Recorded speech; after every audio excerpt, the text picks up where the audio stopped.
मेरा ये बात हमेशा याद रखना, बेहतरीन दिनों के लिए बुरे दिनों से लड़ना पड़ता है। कोई आदमी महान नहीं होता, कोई आदमी आइंस्टाइन नहीं होता, कोई आदमी पैदाइश नरेंद्र मोदी नहीं होता, कोई आदमी पैदाइश सचिन तेंदुलकर नहीं होता। उस दिनों के लिए, उस महान होने के लिए, यहाँ पे होने के लिए हमें बुरे दिनों से लड़ना पड़ता है। उन हालातों से हमें खुद को संभालना पड़ता है। हम जब गिरते हैं फिर से गिरकर उठ खड़े होने की, फिर चलने की हिम्मत होना चाहिए। तभी हम महान बन सकते हैं, तभी हम हमारे लक्ष्यों को प्राप्त कर सकते हैं। तो hello guys, welcome you to your channel. तो आज हम करने वाले क्वेश्चन नंबर 5 का फोर्थ पार्ट। बहुत आसान है, बहुत आसान है, बहुत आसानी से समझाऊंगा, इसलिए आखिर तक जरूर देखना। और चैनल पर नया चैनल को सब्सक्राइब जरूर कर देना, क्योंकि मैं ऐसे ही वीडियो आपके लिए लाता रहता हूँ। तो शुरू करते हैं।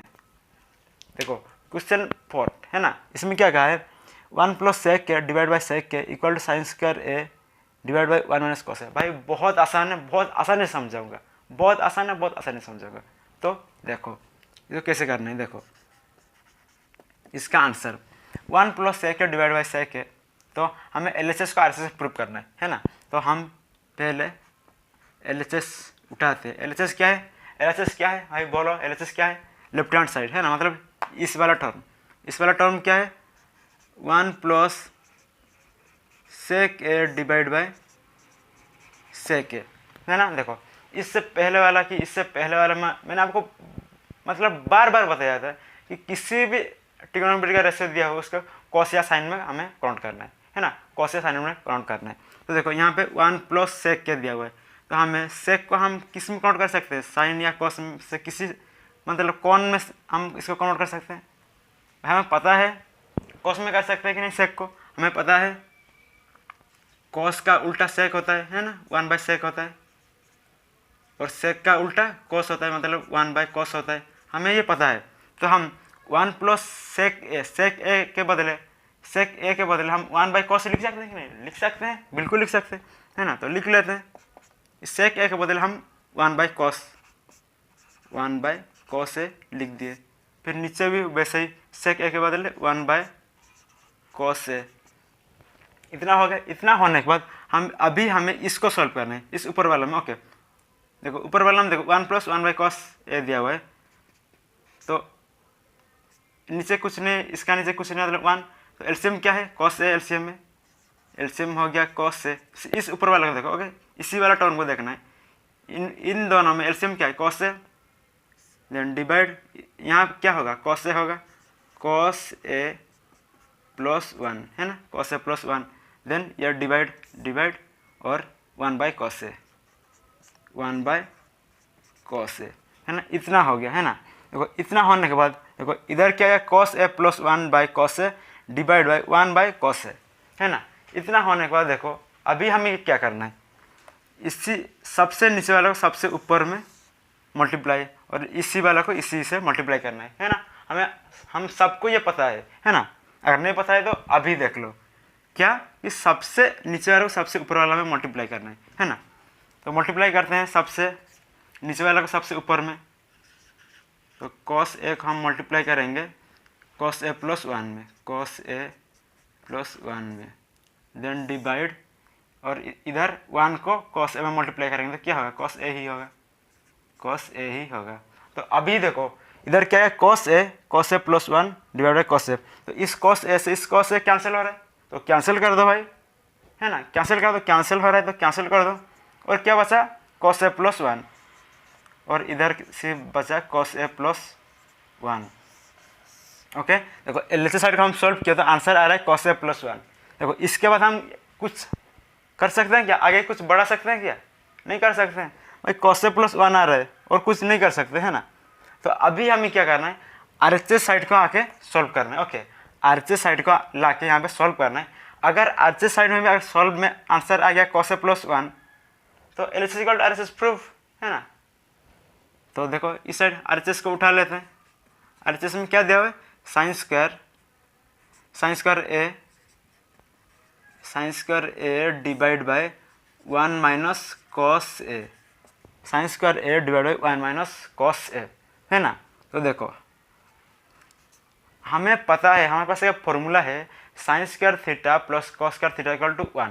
हमें पता है एक फॉर्मूला है ना, देखो sine square theta plus cos square theta equal to 1 एक फॉर्मूला है। तो इसी फॉर्मूला से हम साइन स्क्वायर थीटा का वैल्यू निकालेंगे। तो इस फॉर्मूला से हमें साइन स्क्वायर थीटा का वैल्यू अगर निकालेंगे तो क्या होगा, साइन स्क्वायर थीटा का value 1 minus cos square theta है ना, 1 माइनस कॉस स्क्वायर थीटा। क्योंकि देखो इक्वल का इधर कॉस स्क्वायर थीटा है प्लस कॉस स्क्वायर, अगर कॉस स्क्वायर थीटा इक्वल का उस साइड चला जाएगा तो क्या माइनस कॉस स्क्वायर थीटा हो जाएगा और इस साइड से साइन स्क्वायर थीटा ही बचेगा, मतलब sine square theta equal to 1 minus cos square theta इस फॉर्मूला से आ गया। तो अभी देखो इस sine square theta sine square A के बदले हम साइन स्क्वायर थीटा के हमारा जो फॉर्मूला है उसको हम यहाँ पे पुट करते हैं। ओके, इस साइन स्क्वायर थीटा के बदले क्या लिख सकते हैं, 1 माइनस कॉस स्क्वायर थीटा। क्यों लिख सकते हैं, क्योंकि ये इसका फॉर्मूला है ना, कॉस स्क्वायर थीटा, थीटा क्या है ए, तो डिवाइड बाय 1 माइनस कॉस ए।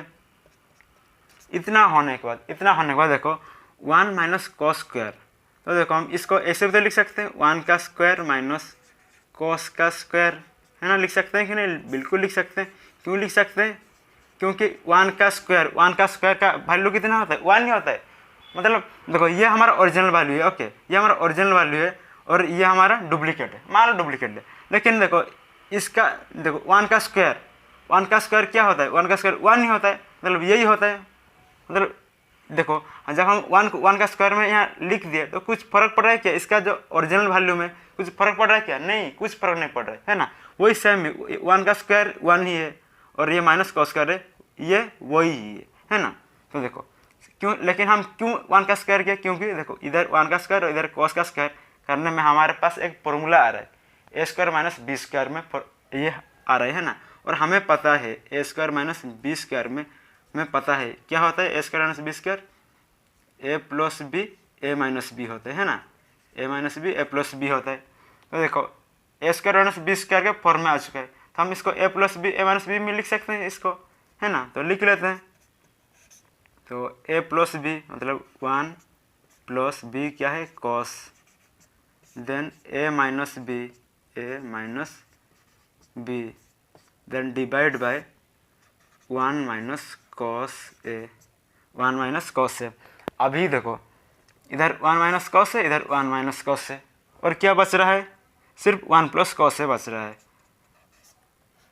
तो रिमेनिंग हमारा क्या है, 1 प्लस कॉस ए। तो देखो हम आरएचएस साइड को जब सॉल्व किया, आरएचएस साइड को उठा कर लाए फिर सॉल्व किया, तो हमारे पास आंसर आ रहा है 1 प्लस कॉस ए। ओके, और जब एलएचएस साइड को सॉल्व किए और उसको सॉल्व किए, उठा कर लाए और सॉल्व किए, तो उसका भी आंसर आ रहा है देखो 1 प्लस कॉस ए, है ना, आगे पीछे 1 प्लस कॉस ए, इधर भी 1 प्लस कॉस ए। तो देखो एलएचएस इक्वल आरएचएस हम प्रूव कर दिए, है ना, तो हो गया भाई, और क्या करना है। तो LHS equal to RHS prove, तो आंसर कंप्लीट, है ना। तो देखो ऐसे ही वीडियो में आपके लिए अपलोड करता रहूँगा, इसीलिए वीडियो को लाइक कर देना और सब्सक्राइब भी जरूर कर देना, और बगल के जो बेल आइकन है ना उसको भी प्रेस कर देना। तो थैंक यू, मिलता हूँ अगले वीडियो में, तब तक के लिए जय हिंद।